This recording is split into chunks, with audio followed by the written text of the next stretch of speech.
হে কি বৌমনি, তুমি আবার কষ্ট করে রান্নাঘরে আসলে কেন? কিছু লাগবে তোমার? আরে না না পিসিমা, আমার কিছুই লাগবে না। তোমার রান্নার হাত এত ভালো, সেই ঘর থেকে টের পেয়ে গেছি যে তুমি আজ পোলাও রান্না করছো। হ্যাঁ রে মা, বাবাজি বলল যে আজ নাকি তার পোলাও খেতে ইচ্ছে করছে, তাই তো রান্না করে দিলাম। কথায় বলে না যে পুরনো চাল ভাতে বাড়ে, আসলে সত্যিই তাই। পিসিমা, আমাকে কিন্তু রান্না শিখিয়ে দিতে হবে তোমাকে, এই আমি বলে দিলাম। তুমি চাইলেই আমি শিখিয়ে দেব মা।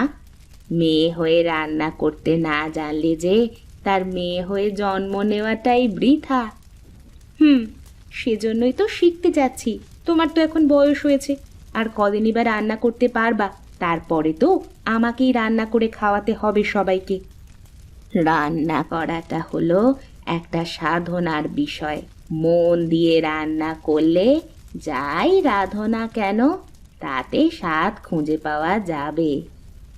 সবাই তো মন দিয়েই রান্না করে পিসিমা। না রে মা, করে না। সব বাড়ির গিন্নিরা যদি মন দিয়ে রান্না করতো, তাহলে কি আর বাড়ির মরদরা বাইরে খেতে চাইতো? তুমি তো দেখি সবই জানো পিসিমা। এত খবর তোমার কাছে কে এনে দেয় বলো তো? কে আর দেবে? এসব তো রোজই দেখি। গাঁয়ের কত মরদ গিন্নির হাতের খাবার খেতে না পেরে বাজারে গিয়ে হোটেলে খেয়ে আসে। বেশ, তুমি অনেক কিছুই জানো।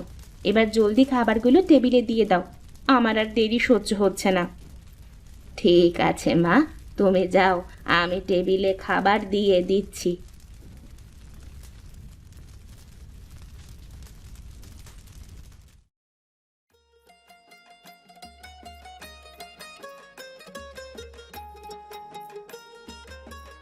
আহা, কি সুন্দর ঘ্রাণ!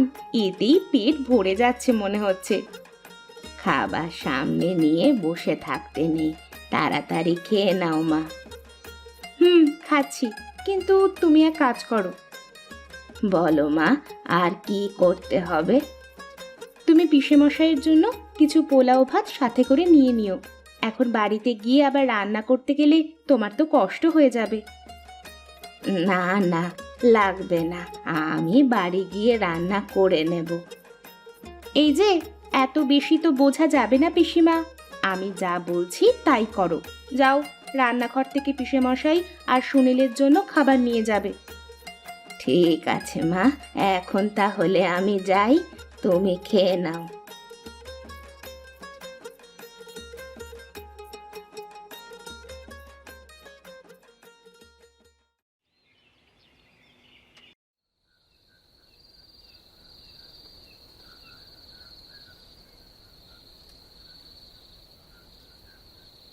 হুম। বাহ, পোলাওটা তো অনেক সুন্দর হয়েছে মা। তুমি রান্না করেছো নিশ্চয়ই? হ্যাঁ, ও বাড়ির সব রান্নাই তো আমি নিজে করি। যাই বলো মা, ও বাড়ির সবাই কিন্তু তোমাকে খুব ভালোবাসে। কিন্তু এই ভালোবাসা আর কদিন? শরীরের জোর ফুরিয়ে এলে, কাজ করতে না পারলে, তখন আর কেউ ভালোবাসবে না। আমি বলি কি, এখন তো বড় হয়েছিস রে বাবা, একটা কাজ কাম কর, তা না হলে তো কেউ তোর সাথে মেয়ের বিয়ে দিতে চাইবে না। এই দেখেছো মা, বাবা কেমন বিয়ের কথা বলে। আর তাছাড়া আমি তো বলেইছি তোমাদের যে আমার ব্যবসা শুরু করতে পারলে আমাদের আর কোনো দিকে তাকাতে হবে না। হ্যাঁ, সে তো শুনেই আসছি, কিন্তু কবে হবে সে সব শুনি। বাপের ঘাড়ে বসে বসে তো এখনো খেয়ে যাচ্ছ। তুমি আমাকে খাওয়ার খোঁটা দিলে বাবা। তুমি চুপ করো তো। না বাবা, তুই খেয়ে নে, খেয়ে দে ঘরে যা। না মা, আমি আর এই খাবার খাবো না। বাবা আমাকে খাওয়ার খোঁটা দিল। বেশি কথা না বলে চুপচাপ খেয়ে নে বাবা, তারপর যা করবার করিস।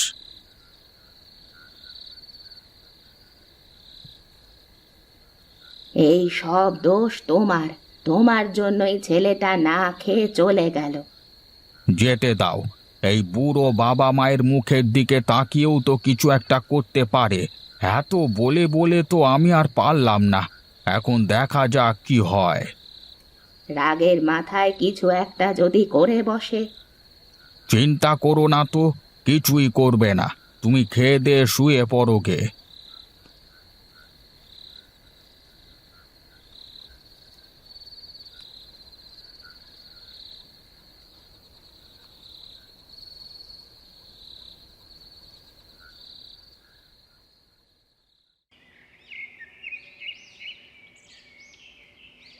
আরে এটা সুনীল মনে হচ্ছে, কিন্তু ও এখানে এমন করে শুয়ে আছে কেন? এই সুনীল, ওঠ ওঠ। কি রে, তুই এখানে শুয়ে আছিস কেন? কি কি কি কি- কি হয়েছে?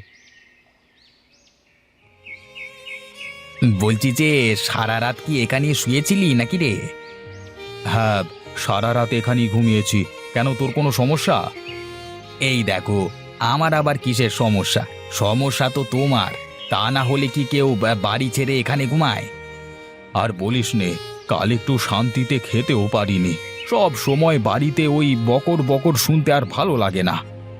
তাই বলে বাড়ি ছেড়ে রাস্তায় এসে ঘুমাতে হবে? তাহলে কি করব? একবার বাড়ি থেকে বের হয়েছি যখন, আমি আর বাড়িতে ফিরছি না। এবার একটা কিছু করে তবেই বাড়ি ফিরব। পাগলামি করিস নে সুনীল, আমার কথাটা শোন। বাড়িতে বুড়ো বাপ মাকে রেখে কোথায় যাবি তুই?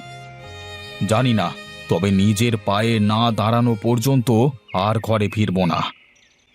বেশ বেশ, তাহলে চল, আমার বাড়িতে চল।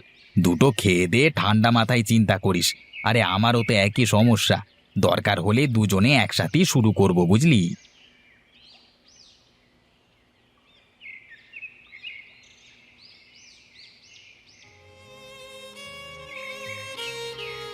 তোমার আবার কি হলো বলো দেখি শুনি। এভাবে বসে বসে কাঁদো কেন? তোমার জন্য ছেলেটা আমার সারা রাত বাড়িতে ফেরেনি। কোথায় কি করছে কে জানে। কোথায় আর যাবে? দেখো, কোনো বন্ধুর সাথে বসে বসে আড্ডা দিচ্ছে মনে হয়।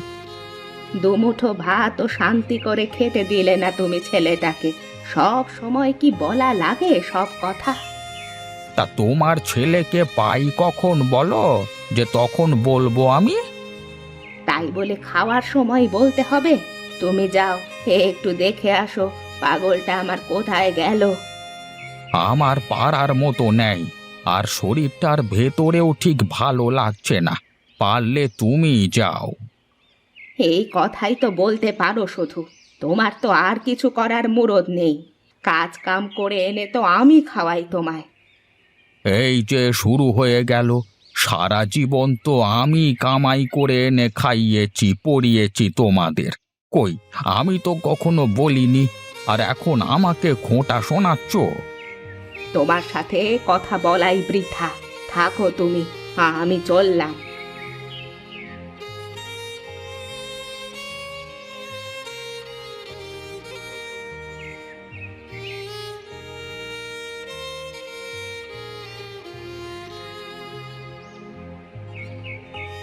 কি হরি, দাঁড়িয়ে আছো? হ্যাঁ গো দাদা, কাজ কাম নেই, কি করব বলো? তোমাদের কষ্ট দেখে সত্যি আমার খুব খারাপ লাগে। সুনীলটা পাগলামি করে কোথায় যে গেল। কি আর করব দাদা, কপালে যা লেখা আছে তা তো হবেই। এই যে দেখো না, আমি ঘরে বসে বসে খাই, আর গিন্নি তোমাদের বাড়িতে বাড়িতে কাজ করে এনে আমাকে খাওয়ায়। চিন্তা করিস নে হরি, সুনীল ভালো কিছু করে গ্রামে ফিরবে। আর আমার তো শহরে জানাশোনা আছে, আমি দেখি শহরে খোঁজ নিয়ে কেমন। ঠিক আছে দাদা, একটু খোঁজ করে দেখো তাহলে। বেশ বেশ, এখন তাহলে আমি চলি। এগুলো নিয়ে গেলে তবেই রান্না হবে, বুঝলি?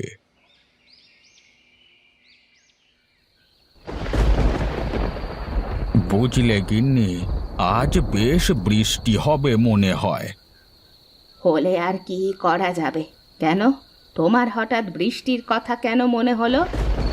হ্যাঁ, বৃষ্টির দিনে খিচুড়ি আর মুরগির মাংস খেতে বেশ ভালোই লাগে। আমাদের কি আর সেই কপাল আছে?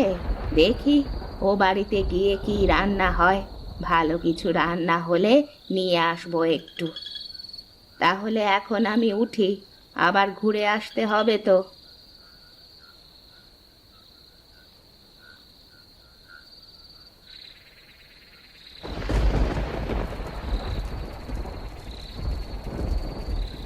পিসিমা, আজ একটু খাবার বেশি করে রান্না করবে তো। কেন বৌমণি, বাড়িতে কি কোনো অতিথি আসবে? হ্যাঁ, ওই জন্যই তো বলছি তোমাকে। আর হ্যাঁ, আজ একটু তাড়াতাড়ি রান্না করো, বাইরে মেঘ করেছে, যে কোনো সময় বৃষ্টি নামতে পারে। ঠিক আছে মা, তুমি ভেতরে গিয়ে বিশ্রাম করো, আমি রান্না শেষ করে তোমাকে ডাকবো।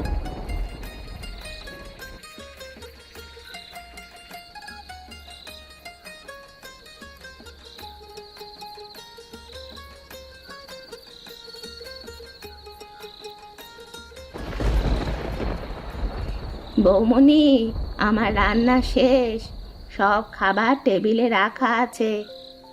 ও আচ্ছা, ঠিক আছে, তাহলে তুমি এখন যাও, আমি গিয়ে দেখছি। পিসিমা, শোনো একটু, তোমাকে তো একটা কথা বলতে মনেই নেই আমার। কি কথা মা? আমার যে অতিথিদের আসার কথা ছিল, তারা বৃষ্টির জন্য আসতে পারবে না। তুমি বরং এক কাজ করো, তুমি কিছু খাবার নিয়ে যাও তোমাদের জন্য, তা না হলে শুধু শুধু খাবারগুলো নষ্ট হবে।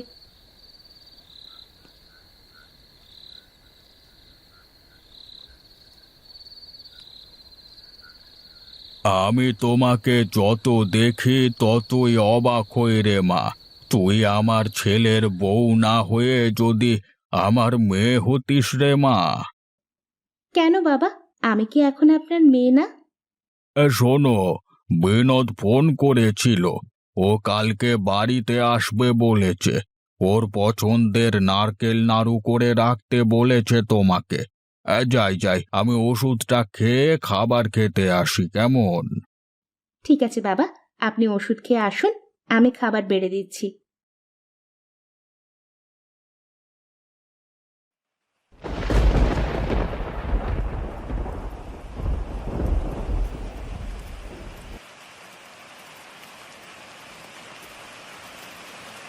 কি গো, তুমি এভাবে কাঁদো কেন? পাগলটার কথা খুব মনে পড়ছে, কে জানে কোথায় কিভাবে আছে।